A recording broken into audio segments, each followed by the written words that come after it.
Bismillahirrahmanirrahim. Assalamualaikum warahmatullahi wabarakatuh. Innal hamdalillah nahmaduhu wa nasta'in wa nastaghfiruh wa na'udzu billahi min syururi anfusina wa min sayyiati a'malina. May yahdihillahu fala mudhillalah wa may yudhlil fala hadiyalah. Amma ba'd. Anak-anakku yang sholih dan sholihah yang dirahmati oleh Allah, apa kabar semuanya? Alhamdulillah, luar biasa, Allahu Akbar. Semoga kita semuanya tetap dalam lindungannya, tetap dalam rahmatnya, masih tetap sehat walafiat. Allahumma amin. Anak-anakku yang sholih dan sholihah, kali ini Ustadz akan mengisahkan tentang peristiwa Isra Mi'raj Nabi Muhammad Sallallahu Alaihi Wasallam. Nah, sebelum Isra Mi'raj, Ustadz akan kisahkan tentang pada saat Rasulullah Sallallahu Alaihi Wasallam mengalami tahun-tahun yang berat ketika berdakwah. Tahun-tahun kesedihan yang amat sangat mendalam. Tahun itu disebut tahun Amul Azmi. Amul Azmi itu adalah tahun kesedihan. Mengapa disebut tahun kesedihan? Karena istrinya yang tercinta yang bernama Khadijah telah wafat, meninggal dunia. Beliau adalah penyokong terbesar, pendukung utama dakwah Rasulullah Sallallahu Alaihi Wasallam. Kemudian tidak lama kemudian pamannya yang bernama Abu Thalib sebagai pelindung dakwah, melindungi dakwah Rasulullah juga wafat. Walaupun akhirnya pamannya Abu Thalib ini meninggalnya dalam keadaan kafir karena tidak mau mengucapkan kalimah la ilaha illallah. Dua peristiwa ini, yaitu meninggalnya istri Rasulullah yaitu bernama Khadijah dan meninggalnya paman Abu Thalib ini membuat sedih yang amat sangat mendalam. Nah, sejak saat itulah maka orang-orang kafir Quraisy semakin menekan dakwah Rasulullah.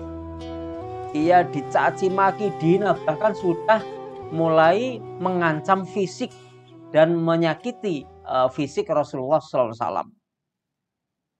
Maka disebutlah tahun Amul Azmi.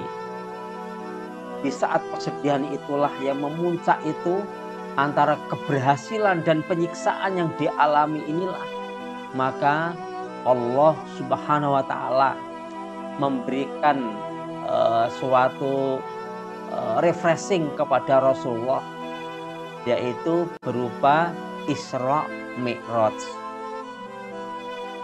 Saat malam tiba, kira-kira ba'da Isya, atau Rasulullah berbaring di rumah, tiba-tiba datang seorang tamu. Tamu itu tidak sembarang tamu, anak-anak. Tamu itu adalah ternyata malaikat Jibril alaihi salam. Ya, datang kepada Rasulullah dengan membawa kendaraan bernama buraq. Buraq itu seperti binatang, seperti kuda, tapi lebih kecil daripada kuda dan lebih besar daripada khimar, gitu ya. Dan buraq ini mempunyai keistimewaan terbang yang sangat cepat sekali karena mempunyai sayap, tidak seperti kuda, gitu ya. Wahai Rasulullah, setelah mengucapkan salam, malaikat tadi menyampaikan berita gembira kepada Rasulullah. Wahai Rasulullah, saya diutus Allah untuk memperjalankan atau mengajak baginda Rasulullah untuk Isra Mi'raj. Maka ikutilah aku, saya akan mendampingimu, kata malaikat Jibril. Maka Rasulullah mengikuti apa yang disampaikan oleh malaikat Jibril. Kemudian ia naik buraq. buruk ya, kendaraan yang bernama buruk. Nah, apa itu Isra Mi'raj? Isra artinya perjalanan Nabi Muhammad Shallallahu Alaihi Wasallam pada malam hari dari Masjidil Haram yang berada di Mekah Al-Mukarramah menuju Masjidil Aqsa di Baitul Maqdis Palestina. Namanya Isra. Ya. Kemudian Mi'raj artinya perjalanan Rasulullah SAW dari Masjidil Aqsa Palestina naik menuju Sidratul Muntaha, langitnya sampai sak ke-7. Namanya Sidratul Muntaha. Nah, dalam peristiwa Isra Mi'raj itu anak-anak, Masya Allah, luar biasa sekali. Kejadian itu hanya terjadi semalam saja. Padahal jaraknya amat sangat jauh. Kalau ditempuh dengan jalan kaki atau kendaraan kuda, tidak cukup 1 hari, 2 hari, 3 hari, 5 hari, 1 minggu tidak cukup. Karena panjang sekali dan jauh sekali. Anak-anak yang dirahmati oleh Allah, ketika dari Masjidil Haram ke Masjid Al-Aqsa, ini Rasulullah diperlihatkan banyak sekali banyak sekali peristiwa-peristiwa. Kemudian banyak lagi godaan-godaan dari iblis yang ingin menggagalkan Rasulullah supaya tidak jadi Isra Mi'raj. Di antaranya ia digoda supaya meminum khamr. Khamr itu adalah minuman keras dan susu. Kemudian Rasulullah memilih susu. Kata malaikat Jibril, engkau akan selamat dunia dan akhirat. Beserta umatmu akan selamat dunia dan akhirat. Tetapi kalau jika yang Rasulullah minum adalah khamr, maka celakalah dunia dan akhirat. Begitu juga umatnya. Masya Allah, ternyata Rasul sudah diberi petunjuk oleh Allah Subhanahu wa Ta'ala. Nah, anak-anak, ketika Isra Mi'raj itu Rasulullah bertemu banyak sekali kejadian-kejadian yang aneh. Ya. Ya, bertemu di langit pertama. Kita ketemu dengan Nabi Adam alaihi salam. Ya. Kemudian ia mengucapkan salam. Assalamualaikum wahai Nabiullah Adam alaihi salam. Waalaikumsalam ya Rasulullah Muhammad sallallahu alaihi wasallam. Kemudian ia memberikan kegembiraan atas kedatangan Rasulullah SAW. Kemudian di langit berikutnya ketemu para nabi dan rasul sebelumnya. Sampai akhirnya ia ketemu kepada Nabi Musa, Nabi Ibrahim alaihi salam. Nah, ketika naik ke Sidratul Muntaha, ini Rasulullah Shallallahu Alaihi Wasallam menghadap langsung kepada Allah untuk menerima perintah, yaitu perintah sholat. Berapa kali kira-kira anak-anak perintah sholat itu? 5 kali? Tidak, 50 kali anak-anak. 50 kali perintah sholat, 1 hari 1 malam. Nah, kemudian ia terima perintah itu. Kemudian ia turun ketemu Nabi Musa alaihissalam. Wahai Rasulullah Muhammad, engkau mendapat perintah Allah apa dari Allah? Kita diperintahkan untuk melaksanakan sholat 50 kali sehari semalam. Juga umat-umatku. Wahai Rasulullah Muhammad, coba kamu pertimbangkan, itu amat sangat berat untuk umatmu. Coba menghadap Allah lagi. Kata Musa alaihi salam, minta keringanan. Akhirnya dia menghadap Allah lagi, minta keringanan karena akan memberatkan umatnya. Kemudian dikurangi 10 menjadi 40 kali. Kemudian setelah itu turun lagi, ketemu Nabi Musa lagi. Sudah dapat keringanan belum? Sudah. Dikurangi berapa? 10. Masih berat. Minta keringanan lagi. Wah, Masya Allah anak-anak. Akhirnya menghadap lagi, dikurangi sampai akhirnya 5 kali sehari semalam. Kemudian setelah itu ia terima dan ia ikhlas menerima itu.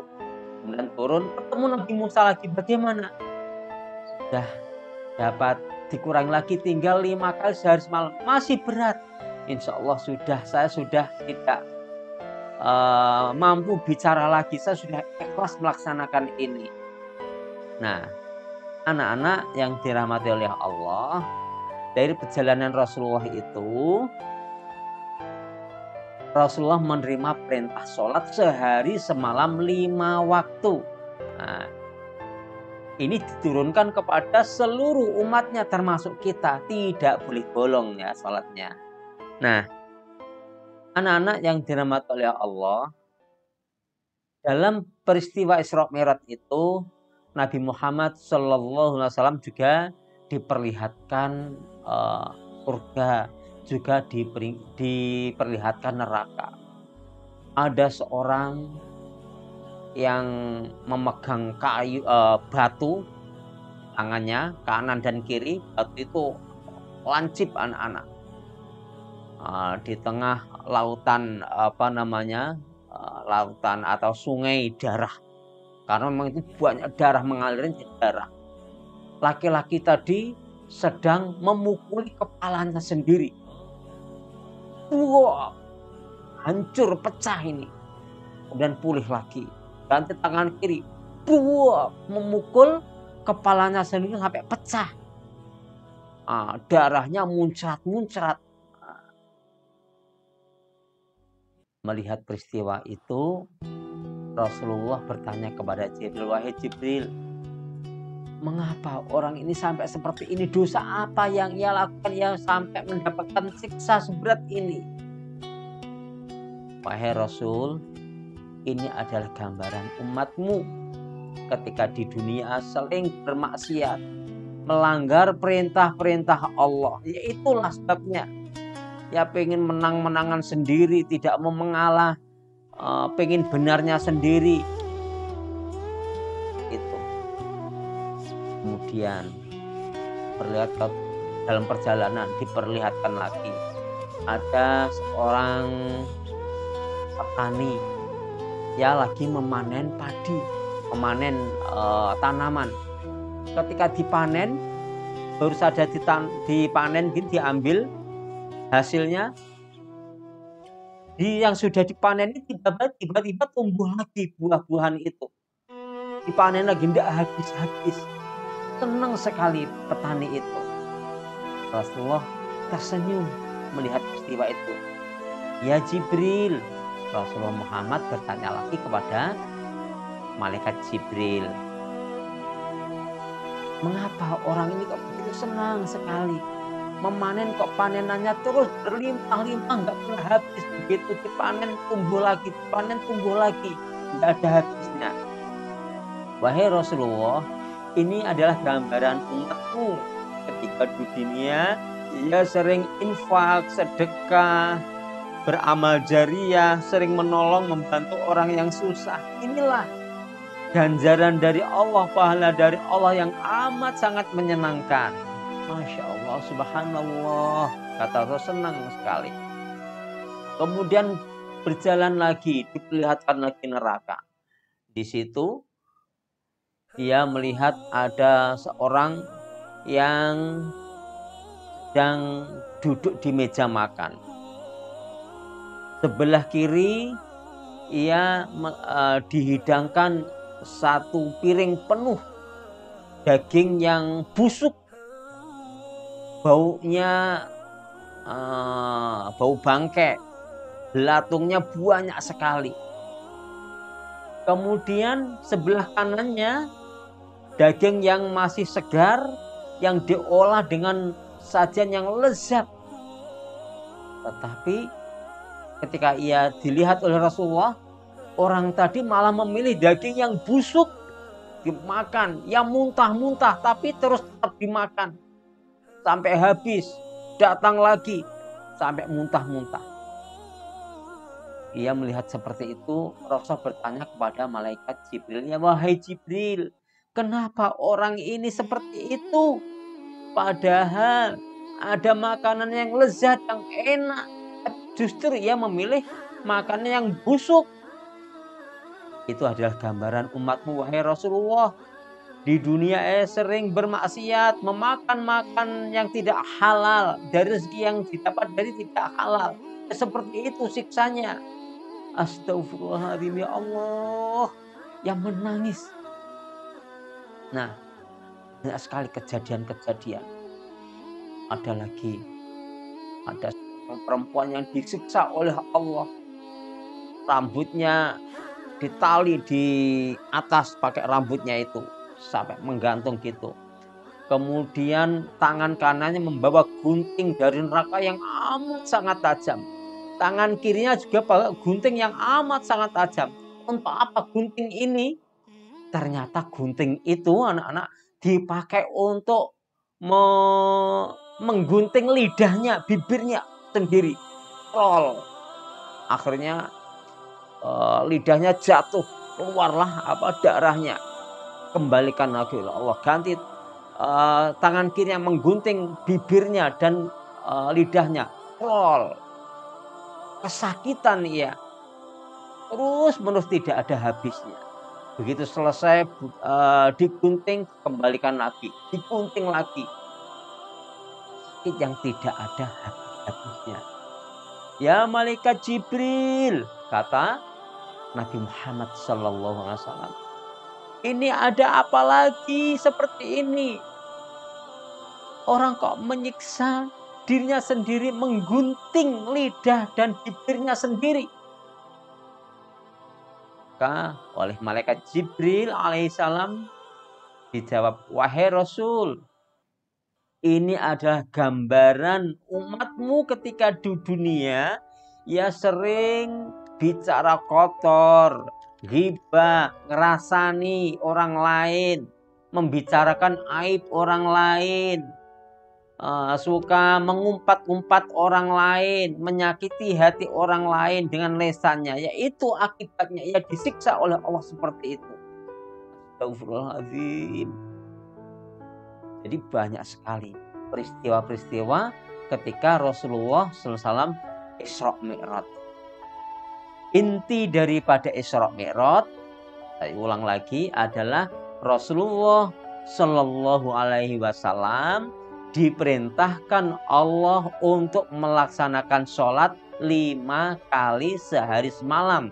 Yang sebelumnya 50 kali didiskon terus sampai tinggal 5 kali sehari semalam. Oleh karena itu anak-anak, mari perintah sholat yang diajarkan Rasulullah kepada kita ini harus kita laksanakan dengan baik dan benar, dengan ikhlas, istiqomah, hanya mengharap ridho Allah Subhanahu wa ta'ala. Tidak boleh bolong sholat kita. Sholat kita sehari semalam hanya 5 kali. Subuh, zuhur, asar, maghrib, isya. Hanya 5 kali. Tidak boleh bolong. Ya. Isya berapa rakaatnya? 4 rakaat. Subuh berapa rakaatnya? Hanya 2 rakaat. Zuhur berapa rakaatnya? 4 rakaat. Asar berapa? 4 rakaat. Maghrib berapa? 3 rakaat. Kalau dijumlah hanya 17 rakaat sehari semalam. Oleh karenanya kita mesti harus melaksanakan sholat 5 waktu sehari semalam.